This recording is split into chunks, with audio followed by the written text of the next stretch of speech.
三刀流。所谓三刀流，就是能够同时熟练使用3把刀进行战斗。卢凌风此时已驾云狮脚开半马，左右手各持一刀，还有一刀加架于右手肘窝处。横扫刀、云顶扫刀、顺势果脑滑刀。可以看到卢凌风在转身之时，第3把刀已经滑转到了左手处。此时左手同时拿2把刀，钻身探海式，右劈刀顺势转身左劈刀。在这2刀衔接的间隙，卢凌风已把第3把刀藏在了腋下。全谚有言，单刀在手，双刀在走。不同于单双刀，三刀流的关键在于藏，把最为关键的一刀藏于刀势之中，在合适的时机达到突袭绝杀的效果。天马提撩式，左云顶果脑，右横斩攻击。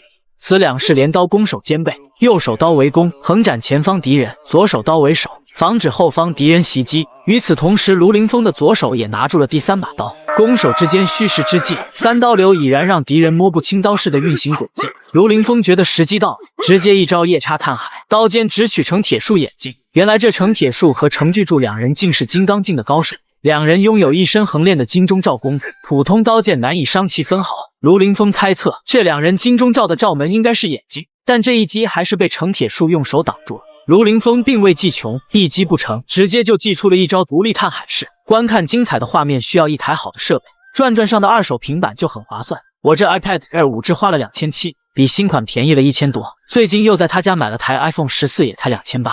系统用起来丝滑流畅，关键是转官方验的数码产品，都经过多轮检测，跟新机一样支持1年质保。买2手上转就对了。卢凌风这一招独立探海式，右手刀在前，虎尾腿在后。此时的程铁树被踢得瘫倒在身后的阶梯上，而程巨柱也被刀劲顶出去了数米。卢凌风趁程巨柱踉跄之际，直接越步飞逼，一招仙人指路直接突吼。程巨柱金钟罩护体，体内气劲起于丹田，传于咽喉，硬是挡住了这一刀。但卢凌风招里藏招，这一刀突喉只是声东击西，一招横江飞渡已破空而出，直接封杀程巨柱双眼，罩门被迫气尽吮吸。卢凌风趁势一记游龙踏雪，把突喉的那一刀打了进去。程巨柱足，从运刀的力度和攻击的质量来看，三刀流的威力并没有比2刀流强，而卢凌风采用3刀，正是因为这金刚2怪刀枪难入非比常人，并不适合以力制敌，只有在三刀流刀势难测奇袭之下，方能有制敌机会。